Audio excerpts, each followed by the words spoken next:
یو دقیقه دغه ویډیو مه اړوه. نن درته داسې یو کور ښیم چې په دې کور کې تقریبا 2 میاشتې کېږي هیڅ اور نه دی بل شوی.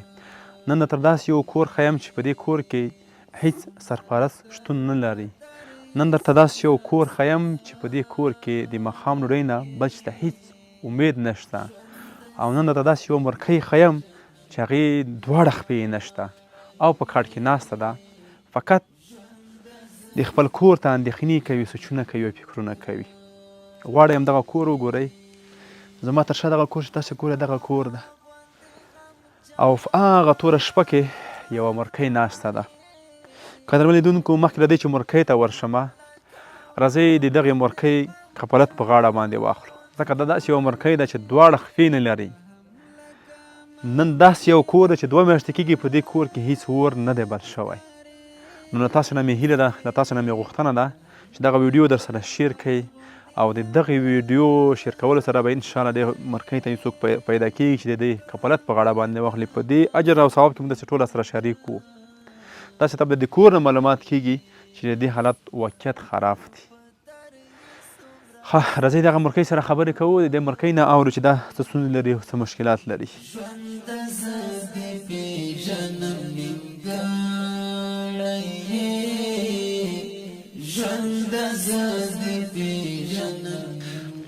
مورې 2 خپې د نشئ تو؟ که دا د دوی سره کار دي، دغه دي دمونه ښې معلومېږي که دا 2 خپې کټ شوي دي مورې. بس دغه کټ شوي دي، دغه کټ شوي دي. دا یوه مخته کټ شوې وه، ښځه کې بیا داسې تور تپی ږغه شوه، خوږه کې ولګېدل، بیا دغه هسې کټ شو. مورې په دې کور کې ژوند څنګه تېرېږي؟ دغه کور کې چې به کومه وروره، خو دا پردیو غته سترګې غړوم چې څوک چایو ته وروړي، څوک مړۍ ته وروړي، ولا نه مې برېده راکړي، نه مې چي ده راکړي، نه مې بل شي ده راکړي. اوسه پورې هېڅ شی نه سره شته چې زه چاته یې ویر کړم که نه، چې روپۍ وي ویر کړم چې لږ یې ته روړو ښه څوک به بیا ته کوي. داسې ده راکړي نشته، روپۍ ده راکړي نشته دي. ته چې مریضه شولې ټولې زه داسې خبر شم ټولې منځه کې هر شي خرڅ کړي دي؟ که نه مو ته یې خرڅ کړي دي، منځه کې هر شي یې ته خرڅ کړي دي چې د مریضه شوم. دغه کس بادامونه مې کار شول که نه، خو ډېر صفتول کې داخله کړم، ډېر ستړی یې نیوه کړي. هغې کې یو شه دغه پورې سیله ورکېدی. بلکل. خاوند یې وفات شو؟ خاوند یې یو څه وفات شو، دغه 3مه میاشته پر بندي کېږي، د اوس بندي کېږي، 2 ووتلې.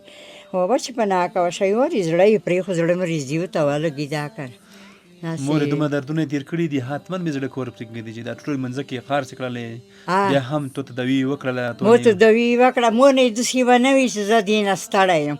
چې واګوته جنت پیاله دې ویر کړي چې څه سترګدونې مو باوسې کړي وي، دا څه خدمتونه یې کړي وي، ټول مې اوسې بخښلي دي.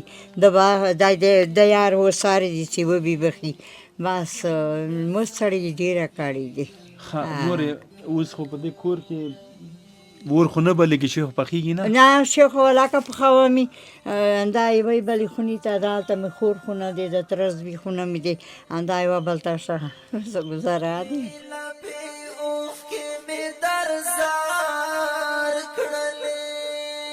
لپې لپې اوښکې مې در زار کړلې.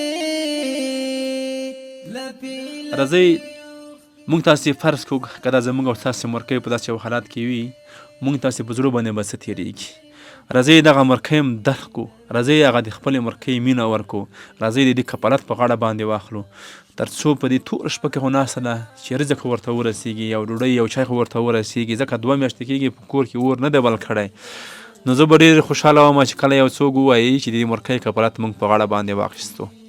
نو دا خپرونه په همدې هیله پای ته رسوم چې بل ځل راځم تاسو سره ویډیو شریکه کړم او د دې دپاره موږ خوراکي مواد هر څه راوړي وي او د دې کفالت هم چا په غاړه باندې اخیستی وي او تاسو سره د یوه خوشحالۍ ویډیو شریک کړم. په دې هیله دا ویډیو پای ته رسوم.